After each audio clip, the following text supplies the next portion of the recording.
The taxi stood at the corner, paint chipped, the engine humming with age. The driver, gray-haired, eyes calm, posture humble, waited. Dozens passed him by. Some glanced, then waved for shinier cars. Others scoffed. Who'd ride that thing? But he didn't complain. He just waited, like he had for years, quietly, patiently. Then, through the noise and traffic, a voice spoke, soft but firm. "I need him." A man stepped forward in a plain coat. No security detail, no air of importance. He nodded to the driver and sat inside. No one noticed. No one cared. To them, it was just another old man driving another nobody. Until they reached the gate. Armed guards straightened. Salutes snapped. The gates swung open without a question. And from the back seat stepped the president, stoic, composed, and grateful. A murmur swept the onlookers. The same people who had mocked that dusty old taxi now stared in disbelief. The man they'd ignored had just driven power to its doorstep. Respect, they learned, doesn't always ride in luxury. Sometimes, it waits in worn leather seats and drives with quiet dignity. Because the real measure of a man isn't the car he drives, it's who trusts him with the journey. And that day, the driver didn't just carry a passenger. He carried every assumption and left it at the gate. Welcome to Heroes Unheard. From which city in the world are you watching this video today? If you think stories like this need to be heard, hit that subscribe button to support the channel. We're growing every day, and I sincerely thank you for being a part of it. The taxi stand outside Union Station in Washington, D.C. operated like a carefully orchestrated hierarchy, where position and line determined access to the steady stream of passengers flowing from Amtrak arrivals, metro connections, and business meetings that made the nation's capital a constant hub of important people with urgent destinations. The afternoon shift was particularly lucrative as lawmakers, lobbyists, and government officials concluded their daily business and sought transportation to airports, hotels, and exclusive restaurants where real policy decisions were often made over expensive meals. At the front of the line sat Hassan al-Rashid, a 67-year-old immigrant from Lebanon who had been driving a taxi in Washington for 32 years, arriving each morning before dawn to secure his position among the dozens of drivers competing for the most profitable fares. His 2008 Crown Victoria bore the accumulated scars of 3 decades navigating city streets, its faded yellow paint and worn interior marking it as distinctly less appealing than the newer vehicles operated by younger drivers who had entered the business with better financing and more modern equipment. Hassan's appearance reflected the dignity of someone who took pride in honest work despite circumstances that had never allowed him to accumulate the wealth or status that impressed passengers seeking transportation. His hair was completely gray now, his face lined with the deep creases that came from years of squinting through windshields in all-weather conditions, his hands marked by the calluses that developed from gripping steering wheels through millions of miles of city driving. Behind him in line stretched a collection of newer taxis, rideshare vehicles, and luxury car services whose drivers understood that presentation often mattered more than competence when affluent passengers made split-second decisions about which vehicle to choose. The contrast was stark and obvious. Hassan's weathered cab stood out like a relic from an earlier era, when taxi service was about reliability and knowledge rather than appearance and technology. The other drivers had long since given up any pretense of friendship or professional courtesy toward Hassan, viewing his presence at the front of the line as an obstacle to their own earning potential. They saw his old car and weathered appearance as embarrassing to their profession, reflecting poorly on an industry that was already struggling to compete with app-based services that offered newer vehicles and more sophisticated customer experiences. "Look at this guy," muttered Tony Ricci, whose 2019 sedan bore the logo of an upscale car service that charged premium rates for airport transfers and government transportation. 30 years in the same beat-up cab, still taking up space that could go to drivers who actually care about professional appearance. "It's embarrassing," agreed Maria Santos, whose hybrid vehicle and bilingual capabilities had made her popular with environmentally conscious passengers and international visitors.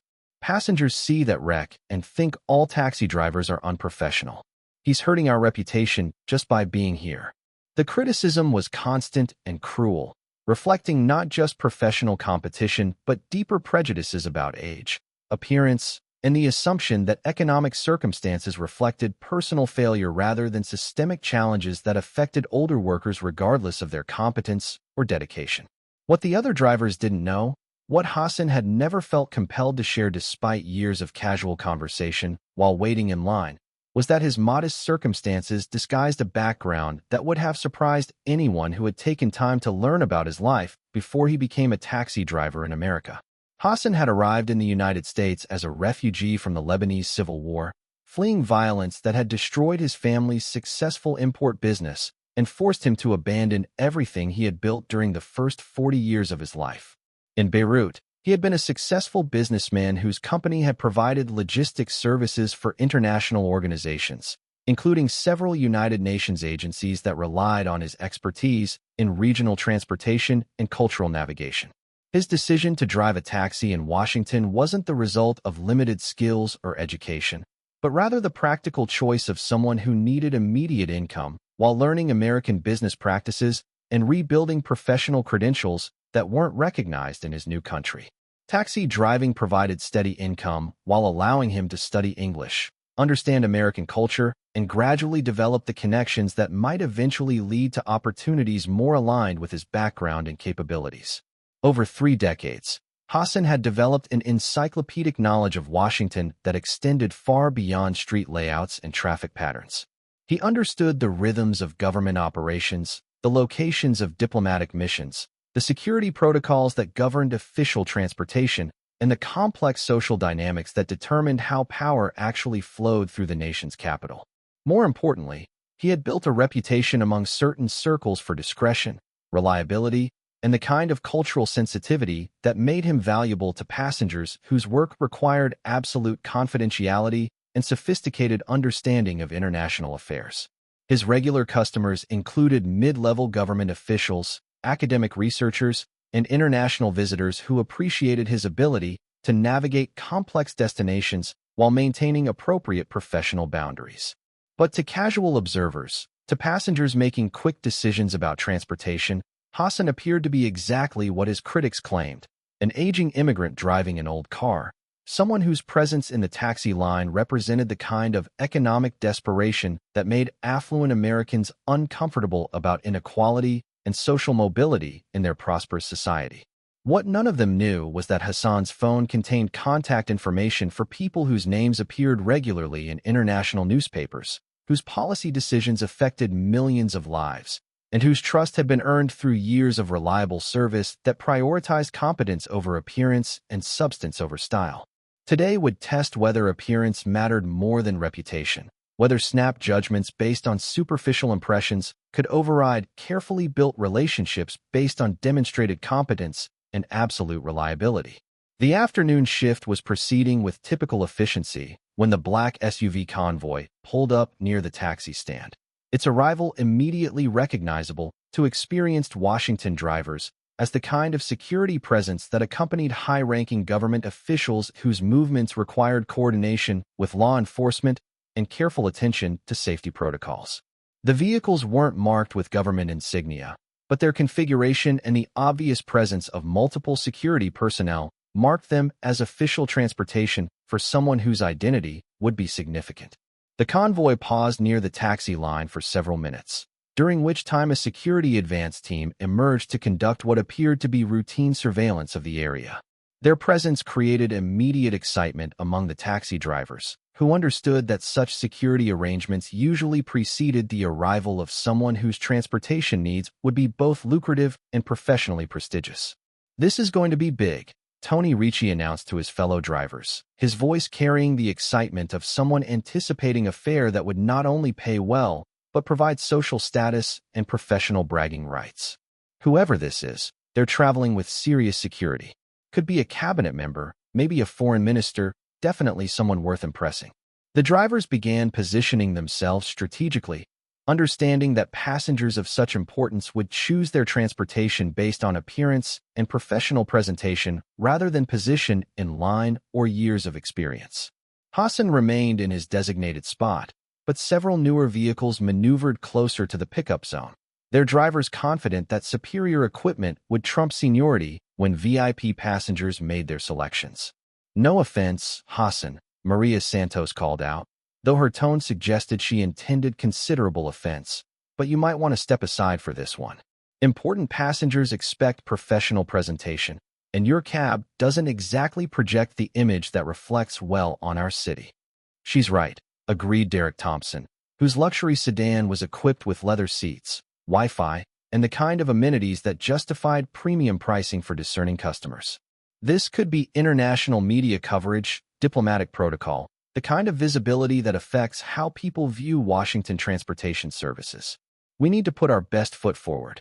The other drivers murmured agreement, their collective assumption being that Hassan's presence would embarrass them professionally and potentially cost the entire taxi industry credibility, with important passengers whose opinions could influence policy decisions affecting their livelihood. Hassan listened to these comments with the patient dignity of someone who had endured similar criticism for decades, understanding that his colleagues' prejudices were based on assumptions that had never been tested against reality. He made no move to leave his position, but he also didn't argue with drivers whose opinions about professional presentation had been shaped by superficial understanding of what actually impressed passengers whose work required genuine competence rather than cosmetic appeal. 20 minutes later, the convoy returned, and this time a single figure emerged from the lead vehicle.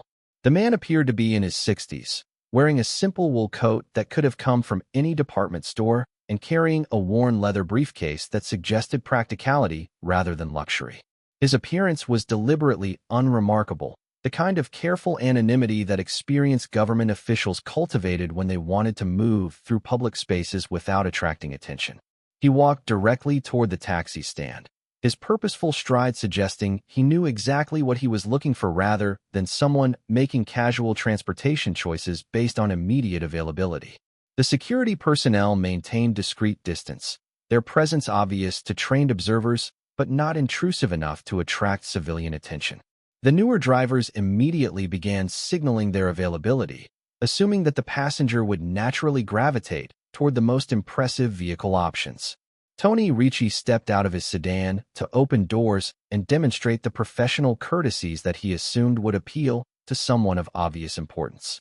"Taxi, sir," Derek Thompson called out, gesturing toward his luxury vehicle. "Full amenities, professional service, complete discretion for any destination you require." But the passenger walked past the newer vehicles without acknowledgement, his attention focused not on automotive presentation but on something else entirely. He approached Hassan's weathered Crown Victoria with the familiarity of someone who had made this choice many times before, someone whose decision was based on established relationship rather than immediate impression. "Hassan," the passenger said quietly, his voice carrying genuine warmth and respect. "I was hoping you'd be here today. I have a rather important appointment that requires your particular expertise."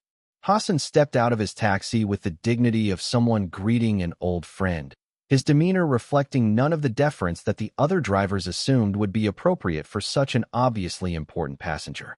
"Of course, Mr. President," Hassan replied, his voice carrying the comfortable familiarity of someone who had provided transportation services many times before.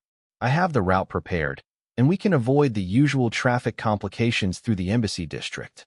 The casual use of the title Mr. President hit the other drivers like a physical blow, forcing them to confront the reality that they had just witnessed the President of the United States walk past their impressive vehicles to choose the old taxi that they had been criticizing as an embarrassment to their profession.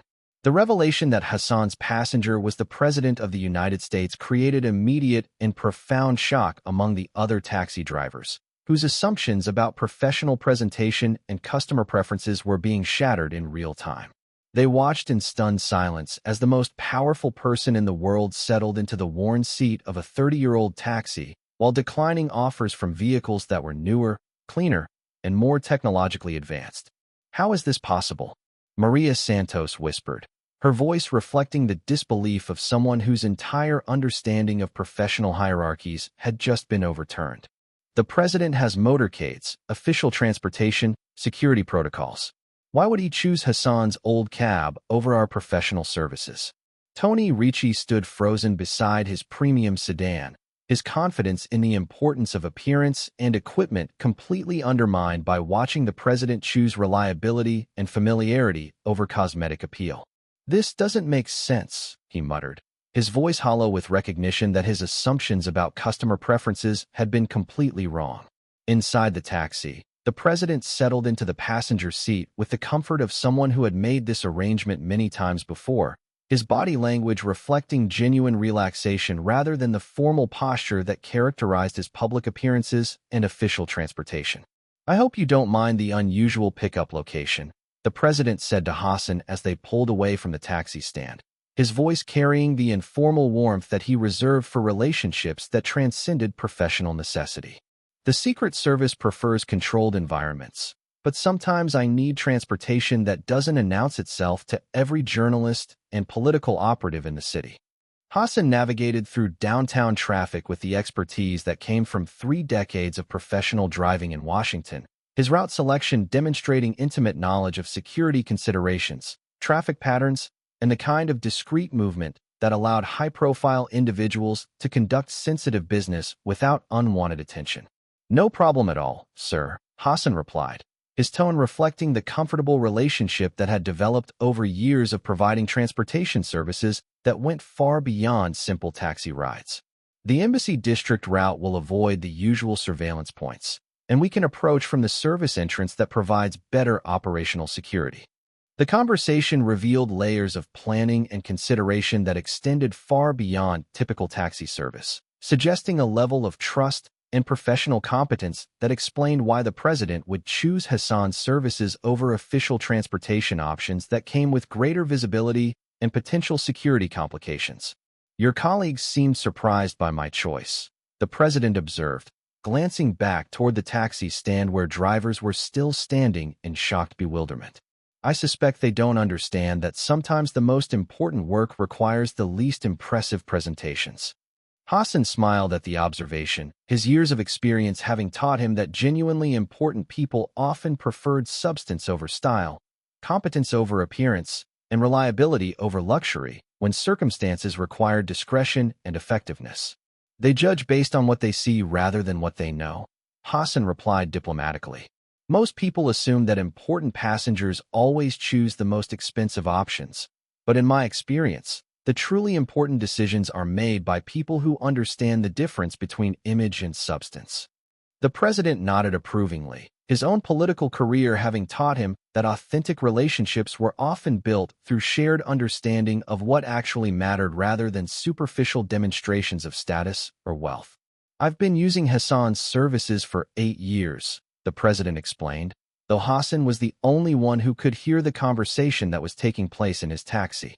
"When I was a senator, when I was vice president, and now as president when I need transportation that doesn't require full security protocols or media attention." He gestured toward the worn interior of the taxi that the other drivers had criticized as unprofessional. "Hassan understands Washington better than most people who were born here. He knows which routes avoid surveillance, which entrances provide operational security, and how to conduct sensitive transportation without creating the kind of attention that compromises confidential meetings." The relationship that was being described extended far beyond typical taxi service, representing the kind of trust that developed when competence and discretion were valued more highly than appearance and conventional professional presentation. "More importantly," the president continued, "Hassan has never violated confidentiality, never discussed his passengers with media or political operatives, and never leveraged his access for personal advantage. In a city where information is currency and relationships are constantly exploited for political gain, that kind of integrity is invaluable." Hassan appreciated the recognition but remained focused on driving, his professional priorities unchanged by the extraordinary nature of his passenger or the conversation taking place in his vehicle. They approached their destination through a route that avoided main roads and public areas, Hassan's navigation demonstrating sophisticated understanding of security considerations that most taxi drivers never encountered. The destination was a private residence in Georgetown where sensitive diplomatic meetings took place away from official government buildings and their associated security and media attention. As they pulled up to the discreet entrance, security personnel emerged from positions that hadn't been visible during their approach, their presence confirming that Hassan's route selection had been coordinated with advanced teams whose job was to ensure presidential safety, without creating public spectacle. "Thank you, Hassan," the president said as he prepared to exit the taxi, his voice carrying genuine gratitude for services that extended far beyond transportation. "Same time next week for the budget discussion with congressional leadership?" "Of course, sir," Hassan replied, his calendar already arranged to accommodate the kind of scheduling requirements that came with providing transportation for the nation's highest elected official. "I'll confirm the route with your security team tomorrow." The exchange confirmed that this wasn't an unusual occurrence, but rather part of an established pattern of professional service that had been developed over years of successful collaboration between someone who needed discreet transportation and someone who could provide it with absolute reliability and confidentiality. As the president entered the Georgetown residence for whatever sensitive meeting required such careful security arrangements, Hassan prepared to return to the taxi stand where his colleagues were undoubtedly waiting with questions, assumptions, and new understanding of relationships they had never imagined. Hassan's return to the taxi stand created an atmosphere of stunned silence, broken only by the sound of his aging Crown Victoria pulling into the same position he had occupied for decades, now viewed with entirely different understanding by colleagues who had spent years criticizing his appearance and questioning his professional competence. The other drivers stared at him with expressions ranging from amazement to embarrassment as they processed the magnitude of what they had just witnessed. Tony Ricci was the first to find his voice, though it carried none of the earlier condescension and professional superiority that had characterized his previous interactions with Hassan. "How long has the president been using your services?" he asked, his tone reflecting genuine curiosity mixed with profound respect for someone whose professional relationships had been completely invisible to casual observation. "Several years," Hassan replied diplomatically, his natural discretion preventing him from providing details that might compromise the confidentiality that had made his services valuable to high-profile passengers. "He appreciates reliability and discretion more than luxury amenities." Maria Santos approached with visible embarrassment, her earlier criticisms about professional presentation and customer service now revealed as fundamentally misguided judgments based on superficial understanding of what actually impressed important passengers. "Hassan, I owe you an apology," she said, her voice carrying genuine remorse for years of disparaging comments about his equipment and appearance. "I had no idea that you were providing transportation for such important clients. I made assumptions about your business based on what I could see rather than what you had actually accomplished." Derek Thompson joined the gathering crowd of drivers who were suddenly viewing Hassan with new respect and curiosity about professional relationships that had been completely hidden from their observation.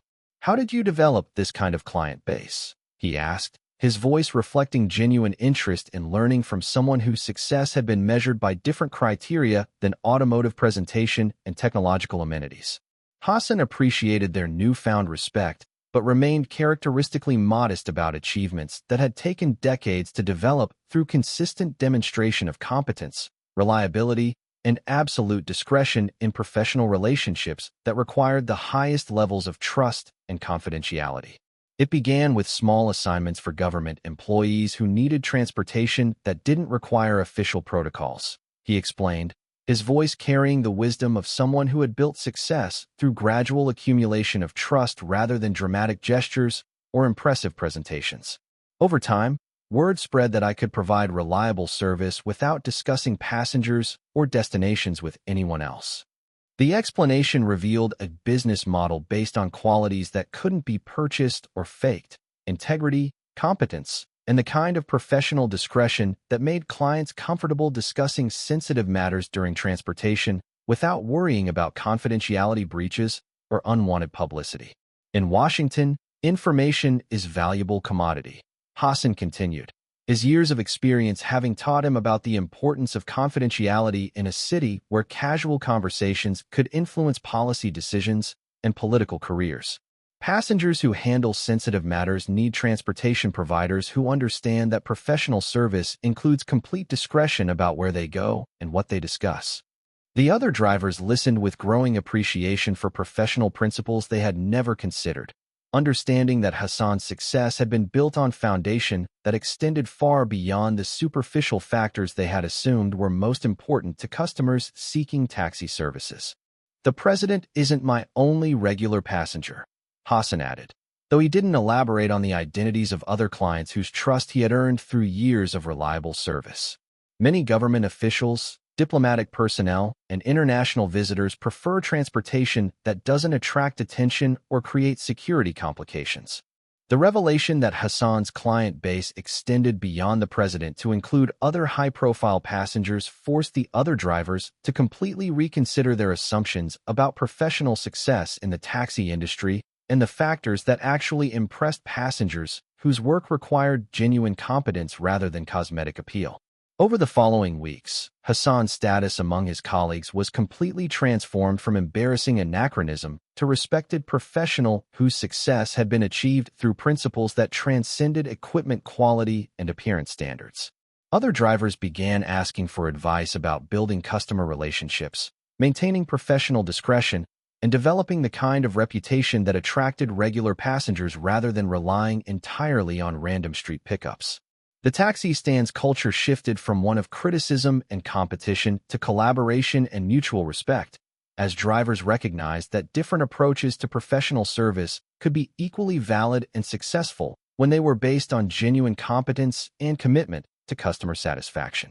Hassan began mentoring younger drivers who were interested in developing long-term customer relationships rather than pursuing quick profits from tourists and casual passengers. His advice focused on reliability, honesty, and the importance of treating every passenger with dignity regardless of their apparent wealth or social status.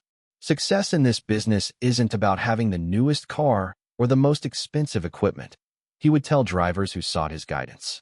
It's about understanding what passengers actually need and providing service that exceeds their expectations for reliability, competence, and professionalism. The story of Hassan's presidential passenger spread throughout Washington's taxi community, becoming a legend that illustrated the importance of judging professional competence by results rather than appearances. New drivers were told the story as an example of how genuine success could be built through consistent demonstration of integrity and reliability over many years. Hassan's relationship with the president continued throughout the administration, their weekly meetings becoming routine elements of both men's schedules.